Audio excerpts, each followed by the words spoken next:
இங்கே ஒரு அம்மா காட்டுக்குள்ள வேலை பார்த்துட்டு இருக்கும் போது ஆத்தங்கரை ஓரமா ஒருத்தவன் அடிபட்டு கரை ஒதுங்கிறத பாக்குறாங்க. யாரடா அது அப்படின்னு சொல்லி பார்க்கலான்னு போனா அவனும் உயிருக்காக போராடிட்டு இருக்கான். அவனை காப்பாத்தி ஹாஸ்பிட்டல கொண்டு போய் அட்மிட் பண்றாங்க. டாக்டரோ இப்போதைக்கு கண்ணு திறந்து பார்க்க மாட்டான், ஏதாவது மிராக்கல் நடந்தாதான் உண்டு அப்படின்னு சொல்லிட்டு அந்த இடத்த விட்டு கிளம்பிறாரு. அந்த அம்மாவுக்கும் இதை கேட்டுட்டு ரொம்பவுமே ஷாக் ஆயிடுது. கொஞ்ச நாளைக்கு முன்னாடி தான் அவங்களோட ஹஸ்பண்ட் இறந்து போயிருக்க. அவங்களோட பசங்களும் வந்து சொத்துக்காக நீ நான் சொல்லி போட்டி போட்டுட்டு இருப்பாங்க. இதெல்லாம் பார்த்து ரொம்பவுமே மனசு வந்து அழுதுட்டு இருக்க. அந்த மாதிரி சூழ்நிலையில தான் இந்த பையனை காப்பாற்ற தனக்கு துணையா இருக்கட்டுமேனு கொண்டுட்டு வந்து வீட்டுல வச்சுட்டு அவனுக்கு தேவையான பணிவிடைகள் எல்லாமே செஞ்சுட்டு இருப்பாங்க. அவங்களும் வந்து ஒரு காய்கறிகள் எல்லாமே வித்துட்டு இருப்பாங்களா, அதுல கிடைக்கக்கூடிய வருமானத்தை வச்சுட்டு தனக்கு கிடைச்ச அந்த பையனுக்கு ட்ரீட்மெண்ட் பார்த்துட்டு இருப்பாங்க.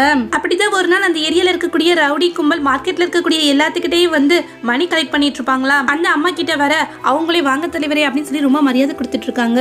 ஆனா வந்தவனும் அந்த அம்மாட்ட காசு வாங்குறதுக்கு பதிலாக கலெக்ட் பண்ண எல்லா மணியும் அந்த அம்மா கையில கொடுத்துட்டு எல்லா விஷயமும் கேள்விப்பட்டேமா, சுயநினைவே இல்லாத இந்த பையனை வச்சு ட்ரீட்மெண்ட் பார்த்துட்டு இருக்கீங்களாமே, உங்களோட கேரக்டர் எனக்கு ரொம்ப பிடிச்சு போச்சு, அதனால இந்த காசெல்லாம் வச்சுக்கோங்க, உங்களோட பையனுக்கு மெடிக்கல் செலவுக்கு ஆகும் அப்படின்னு சொல்லிட்டு அங்க இருக்க எல்லாத்தையும் பார்த்துட்டு இங்க பாருங்கடா, எனக்கு தர வேண்டிய கலெக்ஷன் எல்லாத்தையும் இனிமேல் இந்த அம்மாட்ட தான் கொடுக்கணும், புரிஞ்சுதா அப்படின்னு சொல்ல, இல்லைன்னு வச்சுக்கோங்களேன் உங்களை பிச்சு பிடுவேன் அப்படின்னு சொல்லி அங்க இருக்கவங்களும் சரி சார் அதே மாதிரி கொடுத்துறோம் அப்படின்னு சொல்லிட்டு இருக்கு. அவன் கிளம்பினோடனே அங்க இருக்கிறவங்க கிட்ட உங்களோட மணி எல்லாத்தையும் நீங்க எடுத்துக்கோங்க அப்படின்னு சொல்லி அந்த அம்மா சொல்லிட்டு இருக்காங்க. ஆனா அவங்களோ ஏமா உங்களை பத்தி எங்களுக்கும் நல்லாவே தெரியும், யாருன்னே தெரியாத ஒரு பையனுக்காக இவ்வளவு தூரம் கஷ்டப்படுறீங்களே, அவனோட மெடிக்கல் செலவுக்காக எங்களால முடிஞ்ச உதவி மாதிரி இருந்துட்டு போட்டோம் அப்படின்னு சொல்ல அவங்களும் அங்க இருக்கக்கூடிய எல்லாத்துக்கும் வந்து நன்றி சொல்லிட்டு இருக்காங்க. வீட்டுக்கு வந்து அந்த அம்மாவோட சிஸ்டர் ஃபேமிலி ஃபுல்லாமே அந்த இடத்துக்கு வந்திருக்காங்க. ஊரு ஃபுல்லாமே உன்னை பத்தி பேச்சுதான்ப்பா, ஆத்தங்கரை ஓரமா இருந்து ஒரு பையனை காப்பாத்தி ட்ரீட்மெண்ட் பார்த்துட்டு இருக்கியாமே, இதெல்லாம் கேள்விப்பட்டோன்னே எங்களுக்கு கஷ்டமா போச்சு, இந்தா எங்கனால முடிஞ்ச அளவுக்கு உதவி பண்றோம் அப்படின்னு சொல்லிட்டு காடை தூக்கி நீட்டு அவங்களும் அந்த பையனை திரும்பி பாக்குறாங்க.